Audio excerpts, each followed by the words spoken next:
पिछले 50 वर्षों में अफ्रीका में 1.2 ट्रिलियन डॉलर से अधिक की सहायता राशि डाली गई है, जो स्पेन, ऑस्ट्रेलिया या दक्षिण कोरिया जैसे देशों की पूरी जीडीपी से अधिक है। जब यह सब शुरू हुआ तब केवल 11% अफ्रीका गरीबी में था, लेकिन 1990 के दशक तक जब भारी मात्रा में पैसा और वैश्विक अभियान हुए तो यह संख्या वास्तव में बढ़कर 66% हो गई और आज यह 38% पर है, जो सहायता कार्यक्रम शुरू होने के समय से 3 गुना अधिक है। वास्तव में 1950 के दशक में औसत पश्चिमी यूरोपीय औसत अफ्रीकी से केवल 5 गुना अधिक धनी था। अब अंतर बढ़कर 13 गुना हो गया है। आज आधे से अधिक अफ्रीकी लोग अभी भी $5.50 प्रतिदिन से कम पर जीवन यापन करते हैं और लगभग 600 मिलियन लोगों के पास बिजली की पहुंच नहीं है। इसका मतलब ये नहीं है कि यह पूरी तरह से हाल की घटना है। अफ्रीका हमेशा से दुनिया के बाकी हिस्सों की तुलना में गरीब रहा है, कम से कम पिछले 300 वर्षों से, लेकिन दशकों से पश्चिम का इसका उत्तर सरल रहा है। उनके गरीब होने का कारण यह है कि उनके पास पर्याप्त पैसा नहीं है और इसे ठीक करने के लिए हमें बस उन्हें और अधिक देना होगा। तो यही हुआ है। 1960 के दशक से अफ्रीका में जाने वाली सहायता की मात्रा लगभग 120 गुना बढ़ गई है। ये देखना आसान है कि यह रणनीति इतनी लोकप्रिय क्यों है। ये सरल है। जब हम सहायता के बारे में सोचते हैं तो हम स्कूलों के निर्माण, सड़कों के पक्के होने, बच्चों के टीकाकरण की कल्पना करते हैं। बड़े पैमाने पर यही वह रणनीति है जिसने यूरोप और अमेरिका को आज के शक्तिशाली देशों में बदल दिया, लेकिन अफ्रीका में यह काम नहीं करता। स्पष्ट उत्तर जो कई लोग देखते हैं वह है उपनिवेशवाद। यूरोप ने महाद्वीप को बर्बाद कर दिया, आर्थिक प्रणालियों को इतना खराब छोड़ दिया कि तानाशाहों और भ्रष्टाचार का उदय अपरिहार्य था। और जबकि इस बात से इनकार नहीं किया जा सकता कि महाद्वीप का लगभग 30% हिस्सा साफ पानी के बिना रहता है, जबकि लग्जरी कारों और राष्ट्रपति जेटों के बेड़े निश्चित रूप से मदद नहीं करते। कहानी में और भी बहुत कुछ है और बढ़ते हुए शोध से पता चल रहा है कि अफ्रीका को दिया जा रहा पैसा सिर्फ बर्बाद नहीं हो रहा है, बल्कि वास्तव में महाद्वीप को और गरीब बना रहा है। लेकिन सच्चाई यह है कि दशकों से पश्चिमी हस्तक्षेप ही अफ्रीका को पीछे धकेल रहा हो सकता है। इस प्रकार सहायता ने आधुनिक युग की सबसे बड़ी मानवीय विफलता की नींव रखी। कुछ समय के लिए विदेशी सहायता को एक प्रकार की जादुई गोली के रूप में देखा गया, जो अफ्रीका महाद्वीप को अत्यधिक गरीबी से बाहर निकालने का निश्चित तरीका था। और सच कहें तो 1960 के दशक तक ऐसा सोचने का एक अच्छा कारण था। एक प्रमुख घटना जहां इसे आजमाया गया वह उल्लेखनीय रूप से सफल रही। द्वितीय विश्व युद्ध के बाद यूरोप तबाह हो गया था और इसके साथ एक बड़ा भू राजनीतिक जोखिम भी था।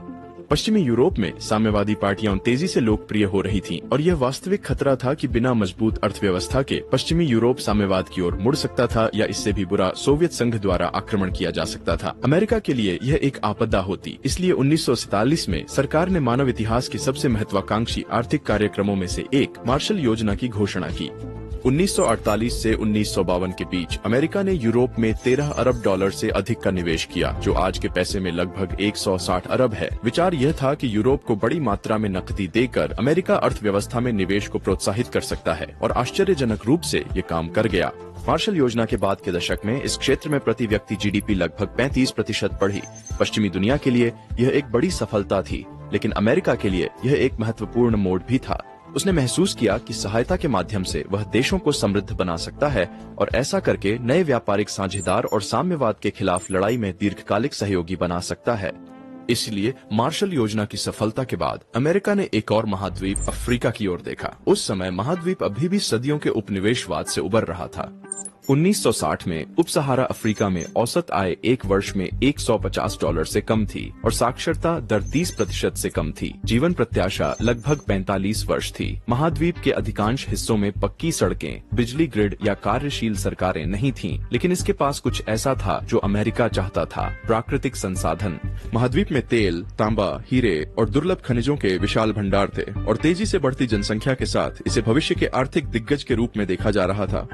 यदि अमेरिका मार्शल योजना की सफलता को दोहरा सकता तो यह एक नई आर्थिक सीमा को खोल सकता था और इस प्रक्रिया में एक महत्वपूर्ण सहयोगी बना सकता था। इसलिए पैसा बहना शुरू हो गया। 1960 के दशक में उप सहारा अफ्रीका को हर साल 500 मिलियन अमेरिकी डॉलर की सहायता मिल रही थी, लेकिन 1990 के दशक तक यह संख्या 40 गुना बढ़कर लगभग 20 बिलियन डॉलर हो गई थी। अफ्रीका तेजी से पृथ्वी पर सबसे अधिक सहायता निर्भर क्षेत्र बन गया और 90 के दशक तक युगांडा, माली और बुर्किना फासो जैसे देशों में सहायता राशि सरकार के बजट का 60% से अधिक बन गई। इस भारी नकद निवेश के बावजूद स्थिति वास्तव में बदतर हो रही थी। वास्तव में 1970 से 2000 तक अफ्रीका में औसत आय घट गई। इस अवधि में लगभग 600 अरब प्राप्त करने के बावजूद, लेकिन दृष्टिकोण बदलने के बजाय पश्चिम ने अपनी कोशिशें और बढ़ा दी। सन 2005 में संयुक्त राष्ट्र ने सहस्राब्दी विकास लक्ष्य शुरू किए और G8 ने 2030 तक गरीबी समाप्त करने के उद्देश्य से अफ्रीका को दी जाने वाली सहायता को दोगुना करने का वादा किया। ये अब सिर्फ एक सरकारी रणनीति नहीं रह गई थी, ये एक सार्वजनिक आंदोलन बन गया था।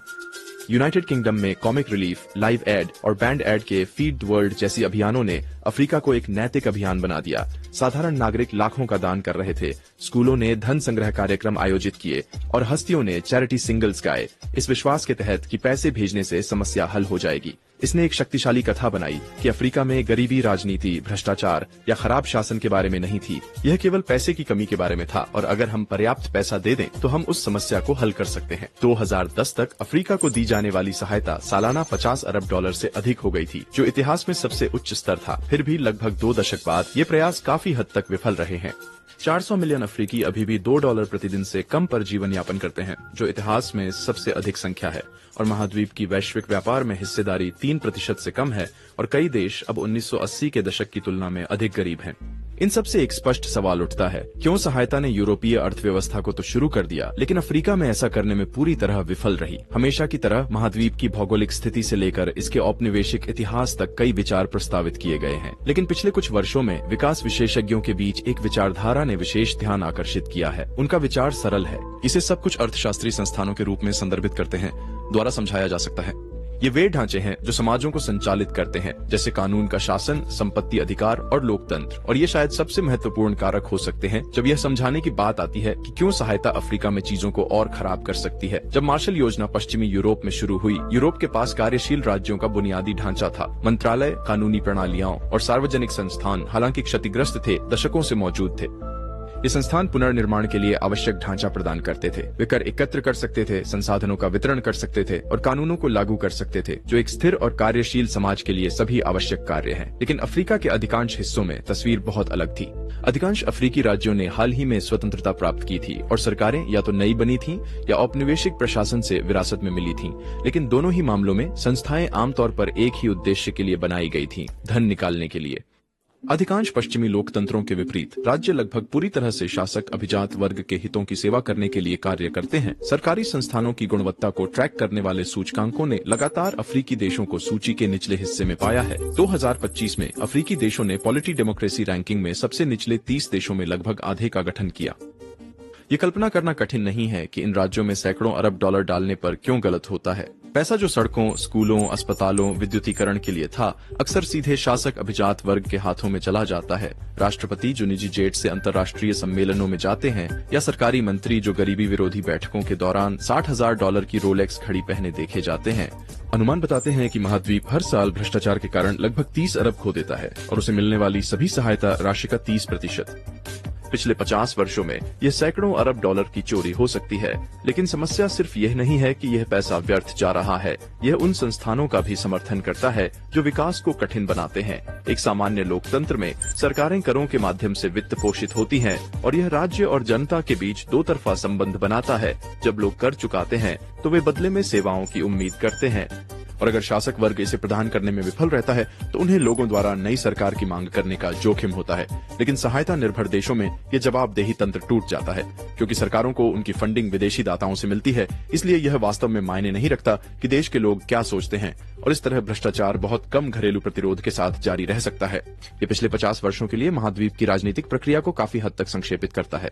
उदाहरण के लिए मलावी को ले। 2000 के दशक और शुरुआती 2010 के दशक में विभिन्न समय पर विदेशी सहायता राष्ट्रीय बजट का 40% से अधिक थी, लेकिन बड़ी मात्रा में धनराशि सरकारी अधिकारियों द्वारा चुराई जा रही थी, जो लग्जरी कारों, निजी घरों या यहाँ तक कि अंतर्राष्ट्रीय शॉपिंग ट्रिप्स जैसी चीजों के लिए भुगतान कर रही थी। अब उम्मीद कर सकते हैं कि एक घोटाला बड़े पैमाने पर आक्रोश को जन्म देगा और आखिरकार सरकार जनता की सेवा के लिए निर्धारित लाखों की राशि को हड़प रही थी। लेकिन ऐसा कभी नहीं हुआ, क्योंकि मूल रूप से कोई राजनीतिक परिणाम नहीं हुआ। सरकार की फंडिंग विदेशी स्रोतों से आने के कारण सार्वजनिक धन के कुप्रबंधन से सबसे अधिक प्रभावित होने वाले लोग, मलावी के नागरिक, प्रणालीगत परिवर्तन की मांग करने की बहुत कम शक्ति रखते थे। ये केवल मलावी तक सीमित नहीं है। यही स्थिति दशकों से पूरे महाद्वीप में हो रही है, और यह आंशिक रूप से समझाता है कि देश में अभी भी भ्रष्टाचार का स्तर इतना ऊंचा क्यों है। बेशक कुछ स्तर का भ्रष्टाचार मूल रूप से हर देश में मौजूद होता है, खासकर उनके शुरुआती विकास चरणों में। लेकिन इन परिस्थितियों में भी एक देश आमतौर पर आर्थिक विकास हासिल कर सकता है। छोटे व्यवसाय, किसान और उद्यमी जमीनी स्तर से प्रगति को आगे बढ़ा सकते हैं, नौकरियां पैदा कर सकते हैं और बिना राज्य पर अधिक निर्भर हुए वस्तुओं और सेवाओं की पहुंच का विस्तार कर सकते हैं। लेकिन यह सहायता के साथ एक और मुख्य समस्या है। यह जमीनी स्तर के काम को बहुत कठिन बना देता है, क्योंकि सहायता इस विकास की जड़ को बहुत कम संभावित बना देती है। ऐसा इसलिए है क्योंकि अक्सर सहायता संगठनों द्वारा प्रदान की जाने वाली चीजें स्थानीय व्यवसायों के साथ सीधे प्रतिस्पर्धा में होती हैं। कपड़ा उद्योग को ही लें। 2000 के दशक की शुरुआत तक कुछ अफ्रीकी देशों में बेचे जाने वाले कपड़ों का लगभग 80% विदेशों से आता था। शुरुआत में ये एक जीत की स्थिति लग सकती है। कपड़े सस्ते थे और सहायता संगठनों को पश्चिमी देशों में कचरे को कम करने के बारे में अच्छा महसूस होता था। लेकिन स्थानीय अफ्रीकी उद्योग पर इसका प्रभाव विनाशकारी था। केवल घाना में ही 1990 से 2010 के बीच 80% से अधिक घरेलू वस्त्र कारखाने बंद हो गए, जिसका मतलब था हजारों नौकरियों का गायब होना। और उनके साथ घरेलू उद्योग को बनाए रखने के लिए आवश्यक ज्ञान, मशीनरी और नेटवर्क भी चले गए। वास्तव में पिछले 2 दशकों में अफ्रीका का औद्योगिक क्षेत्र महाद्वीप की अर्थव्यवस्था के 15% से घटकर अब केवल 10% रह गया है। ये संयोग नहीं है। शैक्षणिक अनुसंधान ने पाया है कि औसतन विदेशी सहायता अफ्रीका में औद्योगिकीकरण को नुकसान पहुंचाती है। यहाँ तक कि विश्व बैंक, जो दुनिया की सबसे बड़ी सहायता संगठनों में से एक है, ने पाया कि सहायता में वृद्धि के समय स्थानीय विनिर्माण कमजोर हो जाता है। लेकिन केवल घरेलू उद्योग ही नहीं पीड़ित होते। अर्थव्यवस्था की पूरी संरचना इस तरह से विकृत हो सकती है कि आर्थिक विकास की संभावना बहुत कम हो जाती है। ये समझने के लिए कि ऐसा क्यों होता है, ये देखना मददगार होता है कि देश वास्तव में कैसे समृद्ध होते हैं। पिछले कुछ दशकों में लगभग हर देश जिसने तेजी से विकास हासिल किया है, उसने ऐसा निर्यात आधारित मॉडल के माध्यम से किया है। दक्षिण कोरिया, ताइवान और चीन जैसे देशों ने पिछले कुछ दशकों में भारी आर्थिक वृद्धि देखी है और उन्होंने यह पश्चिमी उपभोक्ताओं को आकर्षित करने वाले कम लागत वाले सामान पेश करके और फिर उन्हें अंतर्राष्ट्रीय बाजारों में बेचकर किया। समय के साथ इसने उन्हें औद्योगिकीकरण करने, घरेलू उद्योगों को विकसित करने और अंततः मूल्य श्रृंखला में ऊपर बढ़ने की अनुमति दी। लेकिन इस प्रक्रिया का एक आवश्यक हिस्सा है जिसे लोग भूल जाते हैं: एक कमजोर मुद्रा बनाए रखना। ऐसा करने से देश के निर्यात वैश्विक बाजार में सस्ते हो जाते हैं और विदेशी खरीदारों से मांग बढ़ती है। यह बढ़ी हुई मांग फिर स्थानीय उद्योगों को बढ़ने में मदद करती है, रोजगार पैदा करती है और मूल्यवान विदेशी आय लाती है, जो विकास को और बढ़ावा देती है। लेकिन सहायता राशि इसके विपरीत प्रभाव डालती है। जब पैसा देश में आता है तो इसे स्थानीय मुद्रा में बदलने की आवश्यकता होती है ताकि सरकारें और सहायता संगठन वास्तव में इसे खर्च कर सकें। लेकिन ऐसा करने से विदेशी मुद्रा बाजारों में मुद्रा की कीमत बढ़ जाती है, क्योंकि मांग अधिक होती है।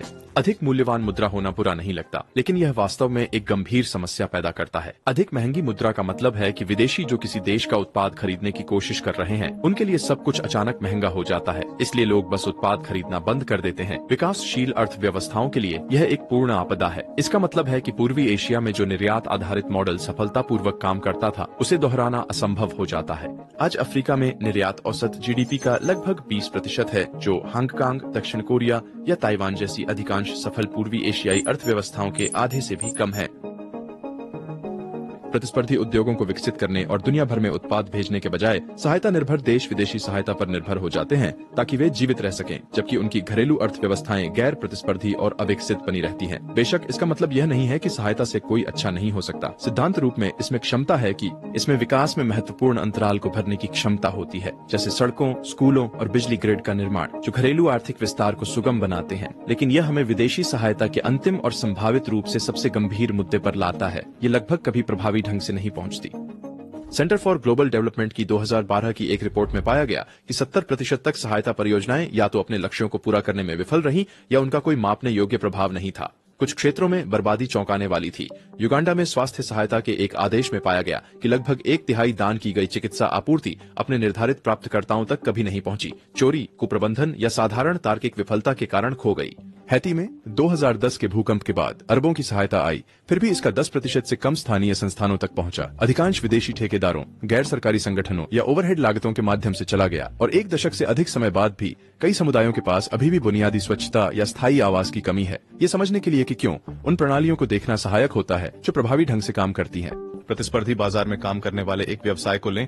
यदि यह खराब उत्पाद प्रदान करता है तो उपभोक्ता बस इसके प्रतिस्पर्धियों की ओर रुख कर लेंगे और कंपनी की आय घट जाएगी, और यदि यह बदलाव नहीं करता है तो यह दिवालिया भी हो सकता है। बात यह है कि जो लोग उत्पाद प्रदान कर रहे हैं वे उन लोगों के प्रति जवाबदेह होते हैं जो अंततः इसका उपयोग करते हैं, लेकिन विदेशी सहायता इस तरह काम नहीं करती।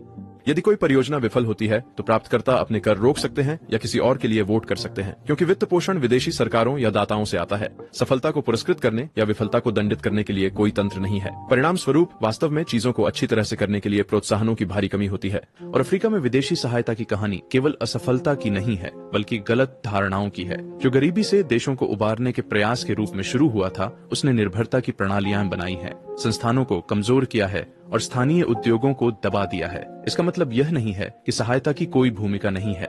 संकट के क्षणों में जैसे अकाल, संघर्ष या प्राकृतिक आपदाएं, यह महत्वपूर्ण अल्पकालिक राहत प्रदान कर सकता है, लेकिन एक दीर्घकालिक विकास रणनीति के रूप में सबूतों को नजरअंदाज करना मुश्किल है। सहायता ने वह परिवर्तन नहीं दिया है जिसका वादा किया गया था।